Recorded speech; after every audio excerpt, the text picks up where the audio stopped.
G'day everyone, welcome to another CSBP Fertilisers Market Update. I'm Gray Johnston and joined as ever by our Sales Strategy and Reliability Manager, Ben Sudlow. Hello Ben. G'day Gray.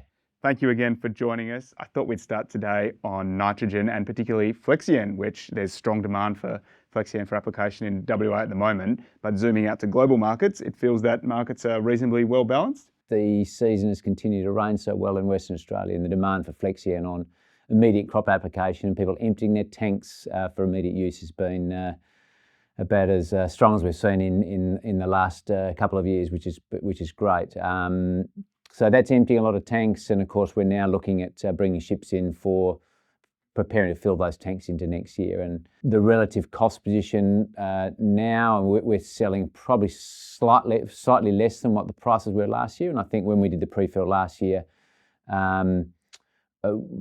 prices moved up at the back towards Christmas. Prices we're offering now into the market are slightly less than what they were for next year. What we've seen in the last number of years is as the US domestic market starts to actually physically use product in the first quarter of calendar year 25, that often be a change in price direction for the market one way or another. And when we've talked to you and then formerly Rusty over the last couple of years on various forums, you talk that Flexigen can sometimes be a bit dislocated from other nitrogen products, but ultimately the fundamentals are the gas market. Is there anything that sends us a direction in one way or the other in those kind of markets? If you go back a long time, people thinking, well, am I going to buy Flexigen for, in the low to mid 400s Aussie dollars here? I think the fundamentals probably see that the floor is much higher than that now. So I think that's just a sort of readjustment of where costs of production for whether that be both UAN or for urea. And you can't plan for shocks, but there's always the potential for shocks coming through those kind of markets. Oh yeah, more than any, whether that be the impact of gas on nitrogen or the impact of supply, particularly out of the Middle East, where you've got a whole lot of volume, which we've spoken about before, at the risk of getting in and out of the Middle East, particularly the tensions that we've seen in the Middle East over the last 6 months and probably even more recently over the last couple of weeks.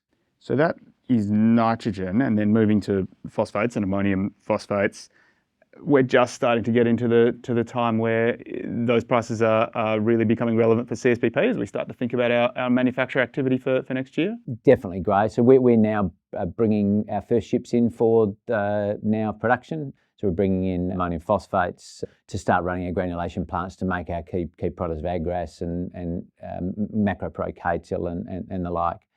And what we've so probably 6 weeks ago, 2 months ago, prices sort of started drifting down, and as we've spoken about in the last couple of podcasts, they're both corrected up now. They're relatively higher than what they were almost at any time in the last 12 months. Fundamentally, supply is been very tight, and the major markets that are buying at the moment, whether it be North America, South America, and India, just cannot get enough, particularly of granular MAP. So it sounds like there's some global tightness in the market for ammonium phosphates. Is that getting reflected in other phosphate sources, for instance, superphosphate? It's a good point, Gray. We buy rock phosphate, and we're running a single super plant now. And what we've seen now, having what rock we've bought at probably relatively lower prices than what they reflect in MAP and DAP today. So we're going to run that plant through, and we expect prices of single super probably slightly fractionally lower than what we've seen in the last 12 months, given our production costs over the next 6 months. Okay, so super could be a relatively more economic P source for the coming season. Relatively last year, I think it will be slightly grey, yes. And on local manufacture, you've talked about ammonium phosphates, you talked about superphosphate. One of our key products that we've been supporting the last couple of years is MacroPro, a standard SOP-based NPK. Yep. A product that we're again looking to support this year, and we've been, supporting that with a view that there may be some locally produced SOP in the market. Has that come to bear this season? Look, the supply has not come to bear. We're still optimistic that some may come to bear in the next. Who knows? Hopefully, at a point when we're still got a granulation plant up, so we can take advantage of that. The pricing disconnect, which is been very evident in the last 6 months, is the difference between muriate of potash and sulfate of potash. Typically, that might have been a $100-$150 difference between the two. At the moment, that's blown out quite considerably, and that's up to sort of $250 to $300 a tonne difference. So that really puts pressure on being able to maintain MacroPro. But one thing we have been able to do in the past is to try and continue to support the MacroPro market here, because we do believe that should there be local supply of SOP, that we want to make sure that product remains at the forefront of probably the most premium cropping compound that we make. So good opportunities at the moment then for growers to secure their MacroPro this year? Yeah, MacroPro, definitely. We've still got some capacity to, prices are not that dissimilar to what they were 12 months ago, and what we sold through last year's cropping segment. And given that SOP difference, I think that gives a good point to where the value lies relative to last year. And finally, on local manufacture, we've been to a few field days recently and getting a lot of questions about Nickel West and the implications that the nickel industry and the mothballing or closure of those kind of plants could have on sulphate of ammonia in Western Australia. Can you just help draw the tie between nickel and fertiliser? It might not be completely obvious to some people. Yeah, so BHP owns Nickel West. They've got a plant which is just down the road from us at Kwinana, and one of their waste products or waste streams is ammonium sulphate, and that's been sold in two forms, three forms really. Sugar grade crystalline ammonium sulphate that's gone often pre-spread ahead of crop. There's a sort of granular, slightly larger granule which gets sold and often blended with urea. And we also use that crystalline material as a raw material for our granulation plant. With them looking to mothball that plant, the supply of that in the market in WA is expected to dry up in the very short term.